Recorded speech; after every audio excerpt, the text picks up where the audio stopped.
శ్రీరామనవమి పర్వదినాన్ని భద్రాచలం శ్రీ సీతారామచంద్ర స్వామి వారి కళ్యాణం కన్నుల పండుగగా జరిగింది.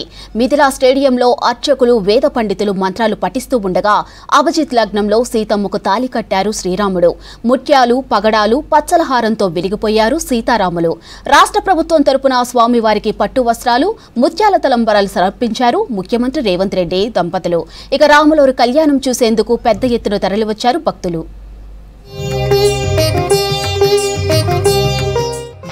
రాష్ట్ర ముఖ్యమంత్రులు రేవంత్ రెడ్డి గారి ద్వారా రాష్ట్ర ప్రభుత్వం తరఫున పట్టు వస్త్రాలు ముత్యాల సమర్పణ జరుగుతూ ఉన్నది.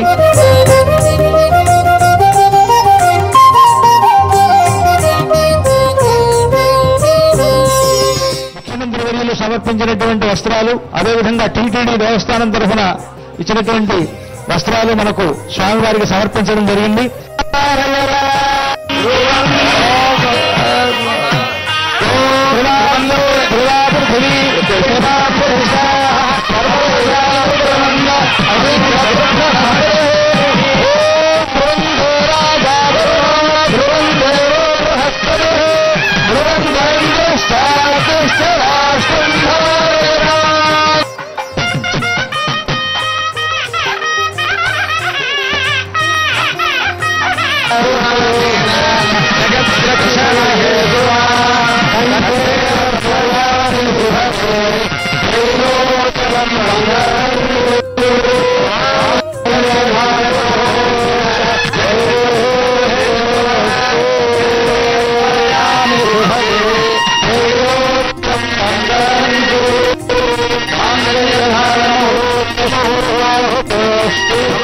భద్రాచలంలో సీతారాముల కళ్యాణం వైభవంగా జరిగింది.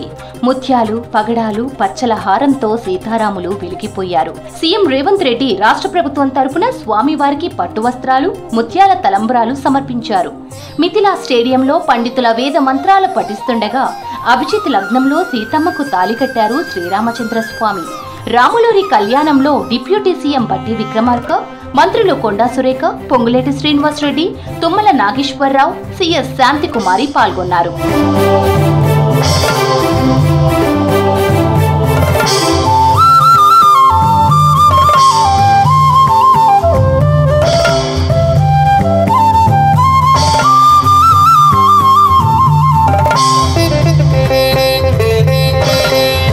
అంతకుముందు సీతా సమేతంగా రాముల వారిని ప్రత్యేక పల్లకిలో మేళ తాళాల మధ్య ఆలయం నుంచి మిథిలా స్టేడియానికి తీసుకువెళ్లారు. ఉదయం 10:30కు కళ్యాణ పూజలు ప్రారంభమయ్యాయి. అభిజిత్ లగ్నంలో అమ్మవారికి మంగళసూత్రాన్ని అలంకరించారు వేద పండితులు. సీతారాముల కళ్యాణాన్ని ప్రత్యక్షంగా చూడటానికి మిథిలా స్టేడియానికి తెలుగు రాష్ట్రాల నుంచి భారీగా భక్తులు తరలివచ్చారు. ఏడాదికి ఒకసారి జరిగే ఈ అద్భుత కళ్యాణ ఘట్టాన్ని చూసి భక్తులు పులకించిపోయారు. భద్రాచలం వీధులన్నీ రామనామ స్మరణతో మారుమోగాయి.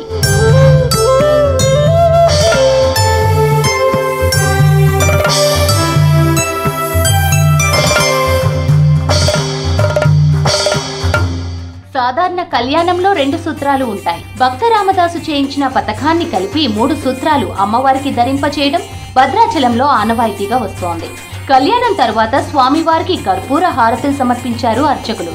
కళ్యాణ వేడుకలు మధ్యాహ్నం 12:30 వరకు జరిగాయి. కళ్యాణం తర్వాత భక్తులకు ముత్యాల తలంబ్రాలు పంపిణీ చేశారు ఆలయ అధికారులు.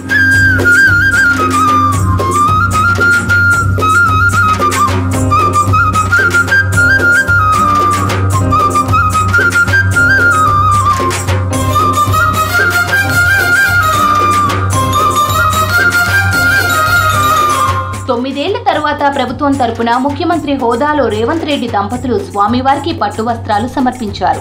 రాష్ట్ర ప్రభుత్వం ఏర్పడిన తరువాత 2016లో జరిగిన సీతారాముల కళ్యాణానికి మాత్రమే అప్పటి ముఖ్యమంత్రి కేసీఆర్ స్వామివారికి పట్టు వస్త్రాలు తీసుకొని వచ్చారు.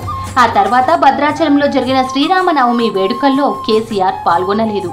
ప్రభుత్వం తరపున దేవాదాయ శాఖ మంత్రులు ఒకసారి, ప్రభుత్వ సీఎస్ దంపతులు మరోసారి కేసీఆర్ మనవడు స్వామివారికి పట్టు వస్త్రాలు సమర్పించారు. 9 ఏళ్ల తర్వాత ఇవాళ సీఎం రేవంత్ రెడ్డి భద్రాద్రి రామయ్యకు పట్టు వస్త్రాలు సమర్పించారు.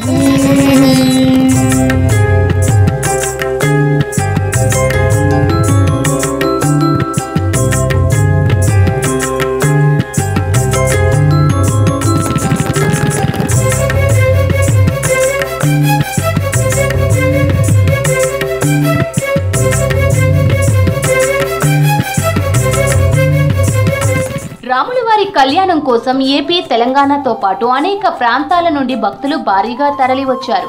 వచ్చిన భక్తులందరికీ స్వామివారి కళ్యాణ తలంబ్రాలు, ప్రసాదం అందజేయడానికి 80 తలంబ్రాల కౌంటర్లు, 19 ప్రసాదాల కౌంటర్లు ఏర్పాటు చేశారు. మరోవైపు రామయ్య కళ్యాణం జరిగిన మిథిలా స్టేడియంను 24 సెక్టార్లుగా విభజించారు.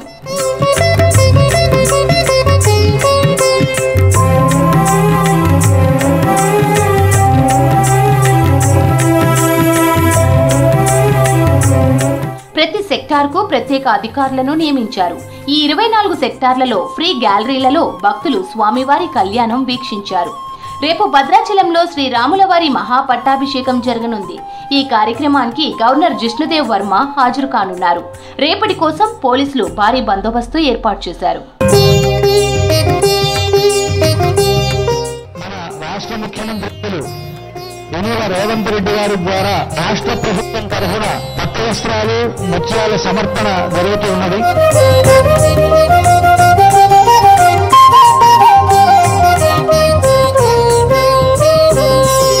ముఖ్యమంత్రి వర్యులు సమర్పించినటువంటి వస్త్రాలు, అదేవిధంగా టీటీడీ దేవస్థానం తరఫున ఇచ్చినటువంటి వస్త్రాలు మనకు స్వామివారికి సమర్పించడం జరిగింది.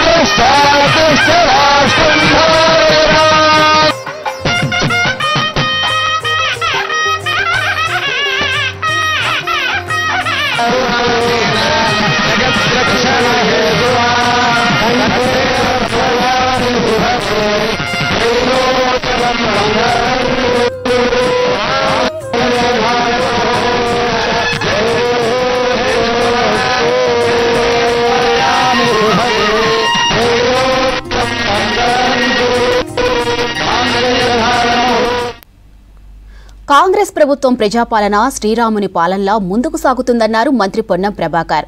సికింద్రాబాద్ తాడిబంద్ వీరాంజనేయ స్వామి ఆలయంలో శ్రీరాములవారి కళ్యాణంలో పాల్గొన్నారు. స్థానిక ఎమ్మెల్యే శ్రీగణేష్తో కలిసి స్వామివారికి ప్రత్యేక పూజలు చేశారు. ప్రజలందరూ సుఖ సంతోషాలతో ఉండాలని, శ్రీరాముని దీవెనలు అందరిపై ఉండాలని ప్రార్థించినట్లు తెలిపారు.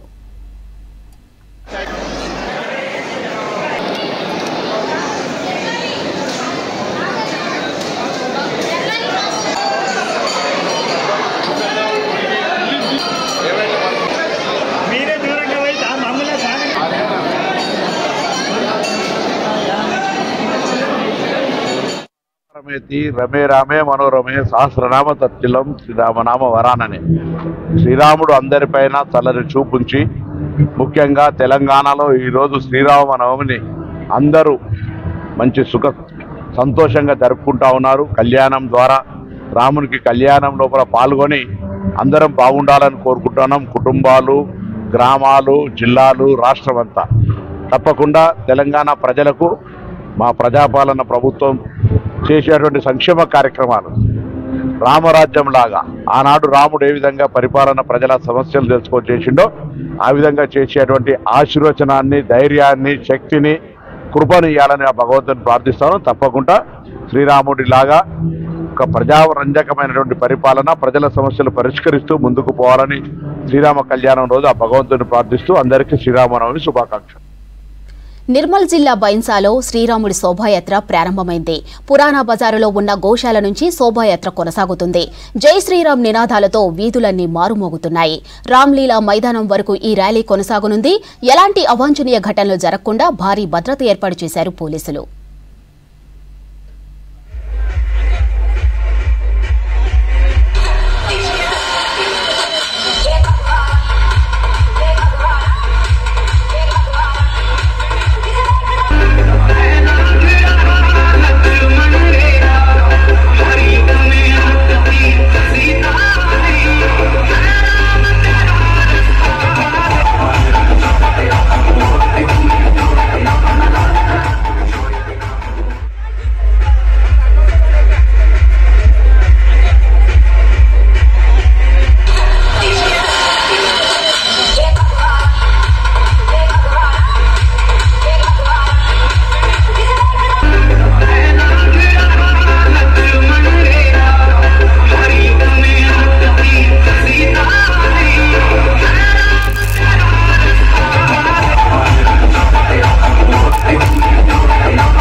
కృష్ణా జలాల విషయంలో కృష్ణా ట్రిబ్యునల్ ముందుకు స్వయంగా హాజరు కానున్నారు మంత్రి ఉత్తమ్ కుమార్ రెడ్డి. కృష్ణా జలాల నీటి వాటాలో రాష్ట్రానికి జరుగుతున్న అన్యాయంపై స్వయంగా బోర్డు ముందు హాజరై తెలంగాణ తరపున వాదనలు వినిపించనున్నారు. కృష్ణా గోదావరి జలాశయాల్లో తెలంగాణ కేటాయింపులకై న్యాయస్థానాల్లో రాష్ట్రం తరపున వాదనలు వినిపిస్తున్న న్యాయవాదుల బృందానికి ప్రభుత్వం తరపున సంపూర్ణ సహకారం అందిస్తామని ఉత్తమ్ స్పష్టం చేశారు. ఇక హైదరాబాద్ జలసౌధలో ఇరిగేషన్ శాఖ అధికారులు లాయర్ల బృందంతో సమీక్ష నిర్వహించారు మంత్రి ఉత్తమ్ కుమార్ రెడ్డి. గతంలో కృష్ణా ట్రిబ్యునల్ 2 ఎదుట జరిగిన వాదనలపై సమీక్షించారు మంత్రి ఉత్తమ్. ఈ నెల 15, 16న ట్రిబ్యునల్ ముందు లేవనెత్తవలసిన అంశాలపై అధికారులతో సమగ్రంగా చర్చించి ముందస్తు వ్యూహాన్ని రూపొందించుకున్నారు. 2014 ఏపీ పునర్విభజన తరువాత కృష్ణా జలాశయాల్లో ఏపీ సర్కార్ అనుసరిస్తున్న వైఖరి, న్యాయబద్ధంగా తెలంగాణకు రావాల్సిన నీటి కేటాయింపులు వంటి అంశాలను మంత్రి ఉత్తమ్ కుమార్ రెడ్డికి పూర్తి స్థాయిలో వివరించారు అధికారులు. తర్వాత న్యాయపరంగా తెలంగాణకు రావాల్సిన నీటి కేటాయింపులపై బలమైన వాదనలు వినిపించేందుకు అధికారులు, లాయర్లకు మార్గదర్శకం చేస్తారు ఉత్తమ్. దశాబ్దాలుగా సాగునీటి మీద ఆధారపడి సాగు చేస్తున్న రైతులు నీటి కొరతతో ఆత్మక్షోభకు గురయ్యారన్నారు మంత్రి ఉత్తమ్. అన్యాయాలను సరిదిద్దేందుకు కాంగ్రెస్ ప్రభుత్వం ప్రత్యేక దృష్టి సారించిందని చెప్పారు. కృష్ణా ట్రిబ్యునల్ 2 ముందు వాదనలకు అవసరమైన సమగ్రమైన సమాచారాన్ని అందించడంతో పాటు ఢిల్లీలో ఉన్న బృందంతో సమన్వయం చేసుకుని ఎప్పటికప్పుడు అప్డేట్ చేయాలని అధికారులను ఆదేశించారు ఉత్తమ్. ఇక రాష్ట్రానికి సంబంధించినంత వరకు వివిధ న్యాయస్థానాల్లో పెండింగ్లో ఉన్న కేసులు, అప్పీల్స్ పరిస్థితులను ఎప్పటికప్పుడు సమాచారం అందించాలని సూచించారు.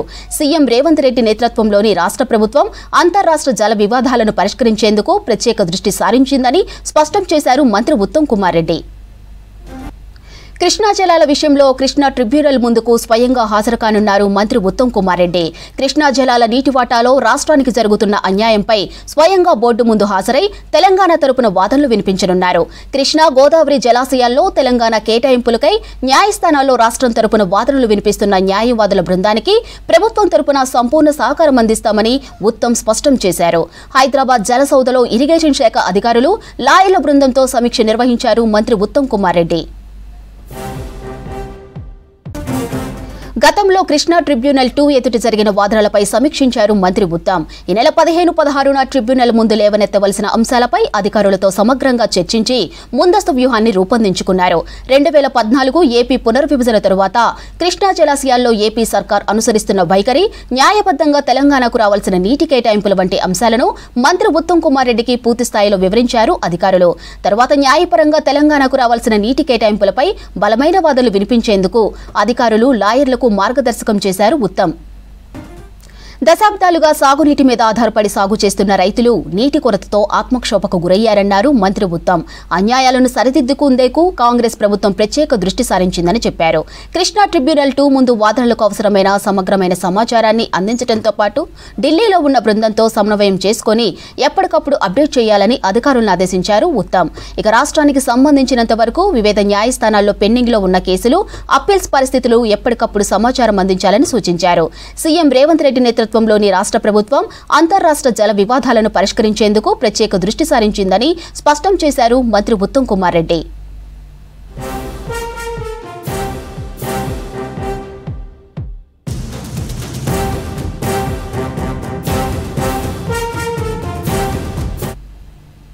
సారవంతమైన నేల, పుష్కలమైన నీరు, పంట పండడానికి అనువైన వాతావరణం ఉన్నప్పటికీ విత్తనాల విషయంలో మోసపోతున్నారు రైతులు. కావేరి 853 రకం ఆడామగ మొక్కజొన్న విత్తనాలు సాగు చేసి కాపురాక నష్టపోయారు ఖమ్మం జిల్లా రైతులు. విత్తన కంపెనీ తమను మోసం చేసిందని మండిపడుతున్నారు.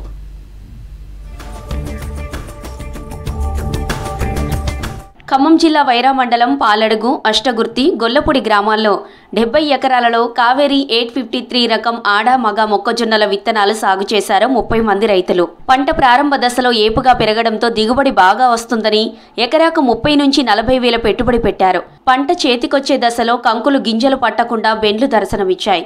దీంతో మోసపోయామని తెలుసుకున్న రైతులు మధ్యవర్తులను ప్రశ్నించారు. నష్టపరిహారం ఇప్పిస్తామని చెప్పి ఉన్న పంటను తీసుకెళ్లారు మధ్యవర్తులు. ఆ తర్వాత తమను పట్టించుకోలేదంటున్నారు రైతులు. 2 బండలు 3 బండలు వేసి ఇత్తు పట్టలేదు. దానికి న్యాయం చేయమంటే వాళ్ళు తిరిగి చూడలేదు. ఏదేదో ఫోన్లలో మాట్లాడుతున్నారు. మాకు వచ్చి సమాధానం చెప్పమంటే మీరు ఆడికి రండి, ఎడకి రండి అని వాళ్ళు మమ్మల్ని పలానూరు రండి అని చెబుతున్నారు. మేము ఎట్లా పోగలుగుతాం రైతులు ఆడికి? మా పొలం వేసి మేము దిక్కుచోకని స్థితిలో మేము ఉంటే మమ్మల్ని వచ్చి ఓదార్చాల్సి మా నష్టం ఇవ్వాల్సింది పోయి వాళ్ళు ఆ రకంగా మాట్లాడుతున్నారు. దయచేసి మీరు నాకు న్యాయం చేయాలని కోరుతున్నాను. రైతుల నుంచి అగ్రిమెంట్లను తీసుకున్నారు కంపెనీ ప్రతినిధులు. అవి రైతులకు ఇవ్వకుండా తమ దగ్గరే పెట్టుకున్నారు. పంట నష్టం వచ్చిందని ప్రశ్నిస్తే తమదే తప్పన్నట్లు కంపెనీ ప్రతినిధులు మాట్లాడారని రైతులు ఆవేదన వ్యక్తం చేశారు. అధికారులు కంపెనీపై చర్యలు తీసుకుని తమకు న్యాయం చేయాలంటున్నారు. రైతులు అందరూ లాస్ వచ్చి కూలీలు రాక ఎన్ని ఇబ్బందులు పడుతున్నాం. ఒక రైతు అసలు ఆత్మహత్య చేసుకునే పరిస్థితికి వచ్చిందండి ఈ సీడ్ వేయటం వల్ల. భవిష్యత్తులో ఈ సీడ్ వేయమని మేము పదే పదే కోరుకు దండం పెడుతున్నాం. వీళ్ళందరూ వేసారని నేను కూడా కాకినాడ వేసిన కానీ నేనే రాపించుకోవాలి వాళ్ళతోటి. బాగుండలేదు, బాగుండలేదు, ఏమి లేదు, ఏమి రాపించుకోవాలి. నమ్మకం మీద వేసిన ఈ మోసం చేశారు. ఇంకొక ఆయన రైతుల్లో 20 ఎకరాలు వేసిండు. ఆయన ఎత్తే ఇత్తులు అది ఇదే ప్రదేశం 4 క్వింటాల లెక్క వచ్చింది. మార్కెట్లో నకిలీ విత్తనాలను అరికట్టి రైతులకు నాణ్యమైన విత్తనాలు అందించడానికి ప్రభుత్వాలు కఠినమైన చట్టాలు చేసినా ప్రయోజనం లేకుండా పోతుంది. వ్యవసాయ శాఖ, పోలీస్ టాస్క్ ఫోర్స్ అధికారులు దుకాణాల్లో తనిఖీలు చేసినా నకిలీ విత్తనాలు మార్కెట్లో చెలామణి అవుతూనే ఉన్నాయి. తమకు జరిగిన మోసంపై పోలీస్ స్టేషన్లో ఫిర్యాదు చేస్తామంటున్నారు రైతులు.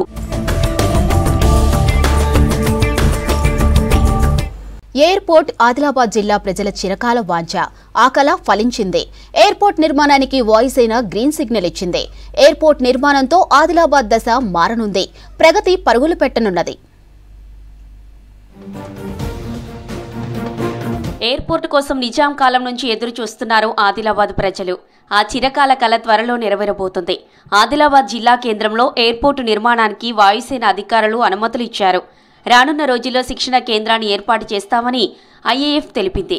రాష్ట్ర సర్కార్ విజ్ఞప్తిని పరిగణలోకి తీసుకున్న ఐఏఎఫ్ ఆదిలాబాద్లో సివిల్ ఆపరేషన్స్ను ప్రారంభించేందుకు సూత్రప్రాయంగా అంగీకరించింది. ఎయిర్పోర్టు నిర్మాణానికి అనుమతులు రావడంపై సంతోషం వ్యక్తం చేస్తున్నారు జిల్లా ప్రజలు.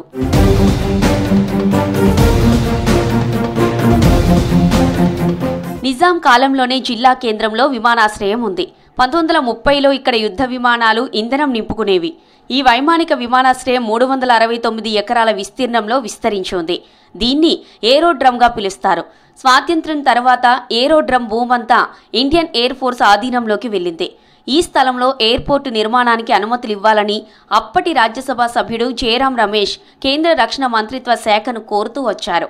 ఆదిలాబాద్ రాష్ట్ర రాజధానికి దూర ప్రాంతంలో ఉందని, ఎయిర్పోర్టు నిర్మాణం జరిగితే ఈ ప్రాంతం అభివృద్ధి చెందుతుందని ఆయన కేంద్రాన్ని కోరారు. స్థలం ఎయిర్ ఫోర్స్ స్వాధీనంలో ఉండడంతో అప్పట్లో అనుమతులు రాలేదు.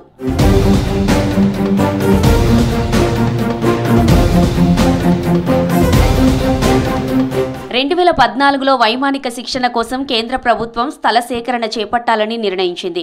ఇందుకు 2000 ఎకరాలను అధికారులు గుర్తించి కేంద్రానికి నివేదిక పంపారు. కానీ గత సర్కార్ ఎన్ఓసీ ఇవ్వకపోవడంతో ప్రక్రియ నిలిచిపోయిందనే ఆరోపణలు ఉన్నాయి. మాజీ ముఖ్యమంత్రి కేసీఆర్ బైసన్ పోల్ గ్రౌండ్కు ఆదిలాబాద్ ఎయిర్పోర్టుకు లింకు పెట్టడం వల్లే ఇక్కడ ఎయిర్పోర్టు నిర్మాణం జరగలేదని బీజేపీ, కాంగ్రెస్ నేతలు ఆరోపిస్తున్నారు.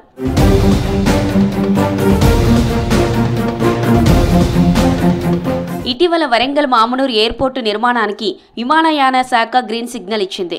దీంతో ఆదిలాబాద్ ఎయిర్పోర్టు నిర్మాణం కోసం ప్రధాని మోదీ రక్షణ శాఖ మంత్రితో మాట్లాడారు సీఎం రేవంత్ రెడ్డి. సీఎం చొరవతో ఎయిర్ ఫోర్స్ అధికారులు ఎయిర్పోర్టు నిర్మాణానికి అనుమతులు ఇచ్చారు.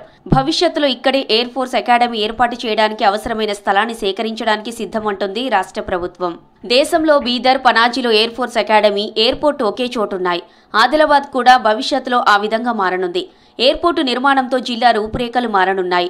వెనుకబడిన ప్రాంతంలో పెట్టుబడులు వస్తాయని స్థానిక ప్రజలు భావిస్తున్నారు.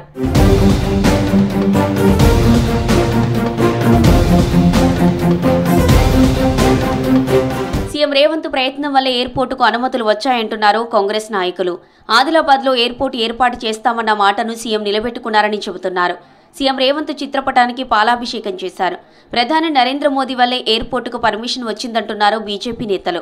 ఆదిలాబాద్ ఎంపీ నగేష్, ఎమ్మెల్యే శంకర్ కృషే కారణమంటున్నారు. అంటే కొడుకును ముఖ్యమంత్రి చేయడానికి ఇప్పుడున్నటువంటి సెక్రటరియట్ వాస్తు ప్రకారం లేదని చెప్పి అక్కడ ఉన్న డిఫెన్స్ అకాడమీకి సంబంధించినటువంటి కంటోన్మెంట్ ఏరియాలో బైసన్ పోలో అనే ఒక గ్రౌండ్ ఉంది. ఆ గ్రౌండ్ మాకు ఇవ్వండి, 300 ఎకరాలు మేము మీకు ఆదిలాబాద్లో ఉన్నటువంటిది ఇస్తాము, లేకపోతే రాడార్ స్టేషన్ నిర్మాణం కొరకు అనంతగిరి హిల్స్లో మేము ఇస్తామని చెప్పి బ్లాక్మెయిల్ చేయడం జరిగింది. ఆనాడు ఉన్నటువంటి పరిస్థితి బీజేపీ తోటి సఖ్యతగా లేక కేవలం కేసీఆర్ అహంకారం వల్లనే ఈరోజు ఎయిర్ ఫోర్స్ స్టేషన్ రాకపోవడానికి కారణం అని చెప్పి మేము భావిస్తున్నాం. రాజ్నాథ్ సింగ్ గారి చొరవతోటి మరియు కేంద్ర రాష్ట్ర ప్రభుత్వం యొక్క చొరవతోటి ఈరోజు బీజేపీ ప్రభుత్వంలో మన ఆదిలాబాద్కి మనకు ఎయిర్ ఫోర్స్ అథారిటీ నుంచి మనకు ఒక లేఖ అందడానికి ముఖ్య కారణమైన ఎమ్మెల్యే పాయల్ శంకర్ గారు, గోడం నగేష్ గారి యొక్క కృషి.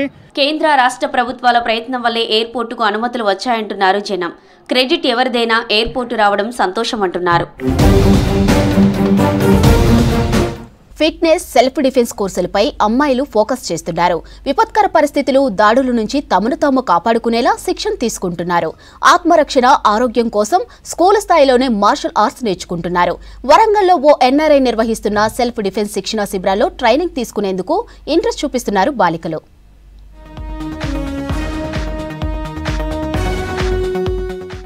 ఓరుగల్లు రుద్రమ్మదేవి వారసత్వానికి ప్రతీక. రుద్రమ్మదేవి స్ఫూర్తిని నేటి తరం అమ్మాయిలకు అందించేందుకు నిరంతరం ప్రయత్నాలు జరుగుతున్నాయి. ఇందులో భాగంగా శారీరక దృఢత్వం, స్వీయ రక్షణ వంటి వాటిపై శిక్షణ ఇస్తూ ఉంటారు. ఇదే తరహాలో హనుమకొండలో అమ్మాయిలకు ఫిట్నెస్ పై శిక్షణా కార్యక్రమాలకు శ్రీకారం చుట్టారు. ఒకప్పుడు వరంగల్లో కరాటే, కుంగ్ఫూలో గ్రాండ్ మాస్టర్ గా నిలిచిన ఎన్ఆర్ఐ గూడూరు సుధాకర్ అమ్మాయిలకు సెల్ఫ్ డిఫెన్స్ శిక్షణ ఇస్తున్నారు.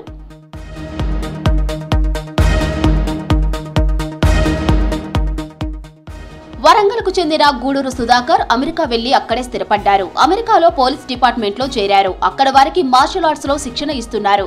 వరంగల్లోనూ బాలికలకు మార్షల్ ఆర్ట్స్ పై అవగాహన కల్పించాలనుకుని ఎమ్మెల్యే నాయిని రాజేందర్ సహకారంతో హనుమకొండలో శిక్షణా శిబిరాలు నిర్వహిస్తున్నారు. జస్ట్ మీరు బాడీని ఒకసారి స్పిన్ చేసిందంటే మీ బాడీలో పవర్ డబుల్ అయిపోతుంది. ఓకేనా? సింపుల్ గా మామూలుగా ఇక్కడ ఉండి కొట్టినప్పుడు వేరే ఉంటుంది. మీరు బాడీని రొటేట్ చేసినప్పుడు మీ స్ట్రెంగ్త్ డబుల్ అయిపోతుంది. అమెరికాలో ప్రతి ఒక్కరూ మార్షల్ ఆర్ట్స్ నేర్చుకుంటారని చెప్పారు ఎన్ఆర్ఐ గ్రాండ్ మాస్టర్ సుధాకర్. అందుకే అక్కడ మహిళలు, అమ్మాయిల పట్ల అఘాయిత్యాలు జరగవన్నారు.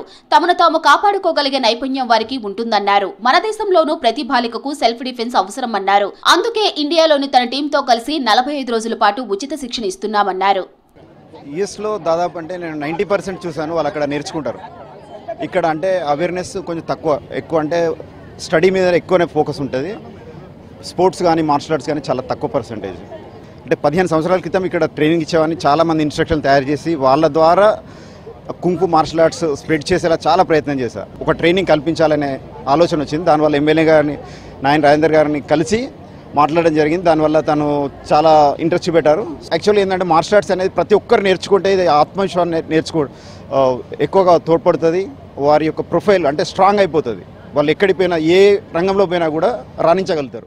మార్షల్ ఆర్ట్స్ నేర్చుకునేందుకు విద్యార్థినులు ఆసక్తి చూపిస్తున్నారు. మార్షల్ ఆర్ట్స్ తో చిన్న చిన్న ట్రిక్స్ తోనే తమను తాము కాపాడుకోవచ్చు అన్నారు. ఫిట్నెస్ ఉంటే ఏదైనా సాధించవచ్చన్నారు స్టూడెంట్స్. మిస్ అంటే బిహేవియర్ చేయడం అట్లా చేసినప్పుడు మనం సెల్ఫ్ డిఫెన్స్ నేర్చుకోవాలి. కాబట్టి సార్ కూడా రావడం మా కోసం, సారే ఇంకా నేర్పించడం మాకు చాలా బాగా అనిపించింది. ఫిజికల్లీ, మెంటల్లీగా మనకి ఇంప్రూవ్ అయింది. ఇంకా ఆల్ గవర్నమెంట్ స్కూల్, ప్రైవేట్ స్కూల్గా ఇన్వైట్ చేసి మరి ప్రజెంటేషన్ చేయించి మమ్మల్ని కూడా పర్ఫెక్షన్గా నేర్పిన. సెల్ఫ్ డిఫెన్స్ అనేది చాలా అవసరం. ఎందుకంటే ఇప్పుడు చాలా బాయ్స్ అందరూ అంటే మిస్బిహేవ్ చేస్తున్నారు అంతా. అందుకే మనం వాళ్ళని ఎదురించడానికి మనం సెల్ఫ్ డిఫెన్స్ కంపల్సరీ నేర్చుకోవాలి. సెల్ఫ్ డిఫెన్స్ అనేది చాలా యూజ్ ఉంటుంది. ఎందుకంటే ఎవరైనా మనం ముందు వచ్చినా కూడా మనం చేసుకునే అంత ఉంటుంది. మనల్ని మనం కాపాడుకోవచ్చు. నేర్చుకునే ముందు నాకు ఏం తెలియదు, నేర్చుకున్నాక మళ్ళీ నేర్చుకోవాలనిపించింది.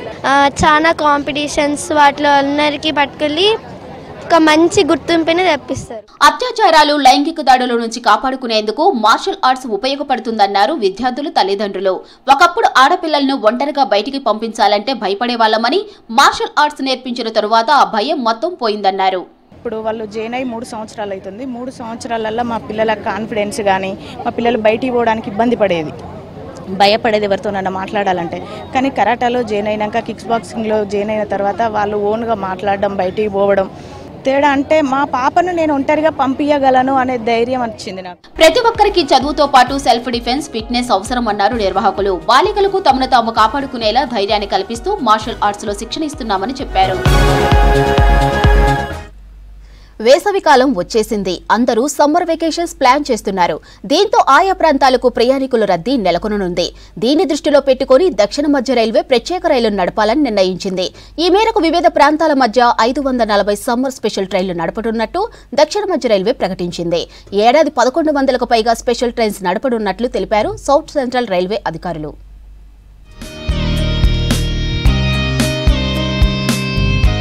సమ్మర్ వచ్చిందంటే చాలు టూర్స్ ట్రిప్స్కు ప్లాన్ చేస్తుంటారు పబ్లిక్. ప్రస్తుతం స్కూల్స్ కాలేజీల్లో ఎగ్జామ్స్ నడుస్తున్నాయి. వేసవి సెలవులు వచ్చాయంటే ఫ్యామిలీ ట్రిప్స్ ప్లాన్ చేస్తున్నారు. అమ్మమ్మ నానమ్మ ఊర్లకు వెళ్లడం లేదా టూరిస్ట్ ప్లేస్లకు క్యూ కడుతుంటారు. ముఖ్యంగా సమ్మర్ హాలిడేస్లో ట్రైన్స్కు విపరీతమైన డిమాండ్ ఏర్పడుతుంది. దీంతో ప్రతి ఏటా సమ్మర్ స్పెషల్ ట్రైన్స్ను డిమాండ్కు తగ్గట్టుగా ఆపరేట్ చేస్తుంది దక్షిణ మధ్య రైల్వే. ఈ ఏడాది ఏప్రిల్ నెలలో 540 ట్రైన్స్ను ప్రకటించారు. త్వరలో మరిన్ని నడిపే అవకాశం ఉందంటున్నారు.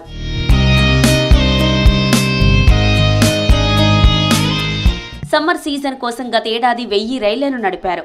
ఈసారి 1100 నుండి డిమాండ్కు తగ్గట్టుగా ఆపరేట్ చేస్తామంటున్నారు రైల్వే అధికారులు. ప్రధానంగా హైదరాబాద్, సికింద్రాబాద్, కాచిగూడ, చర్లపల్లి ప్రధాన స్టేషన్స్ నుండి వివిధ డెస్టినేషన్స్కు సమ్మర్ స్పెషల్ రైళ్లను నడుపుతున్నారు. ముఖ్యంగా ఈ స్పెషల్ రైళ్లు మహారాష్ట్ర, నాందేడ్ నుంచి వివిధ ప్రాంతాలకు నడపనున్నారు.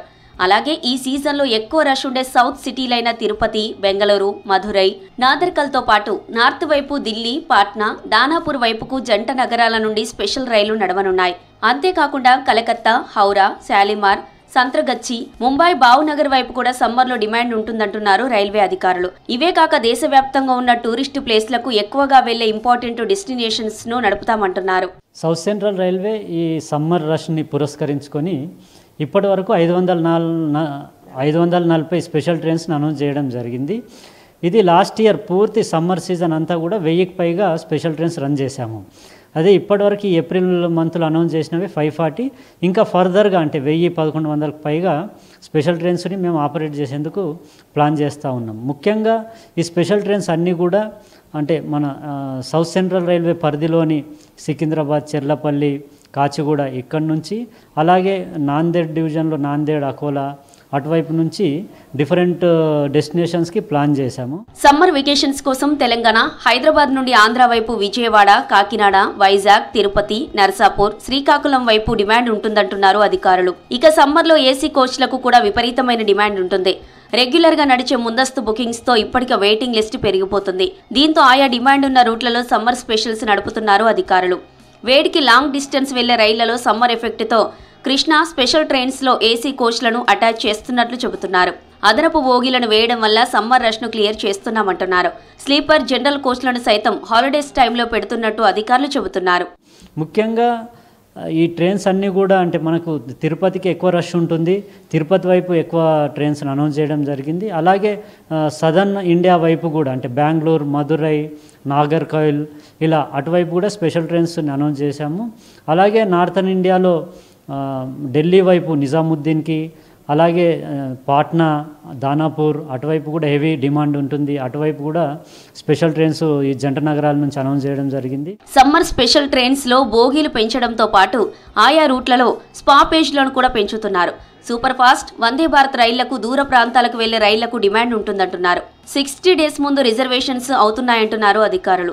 రోజు రోజుకు పెరుగుతున్న టూరిజం ట్రావెల్ ఆసక్తితో ప్రతి ఏటా సమ్మర్లో రైళ్ల ప్రయాణాలకు ప్రాధాన్యత పెరుగుతుంది. తక్కువ ఖర్చులో ఎక్కువ దూరం ప్రయాణించాలంటే రైల్వే ప్రయాణమే బెస్ట్ ఆప్షన్ అంటున్నారు ప్రయాణికులు.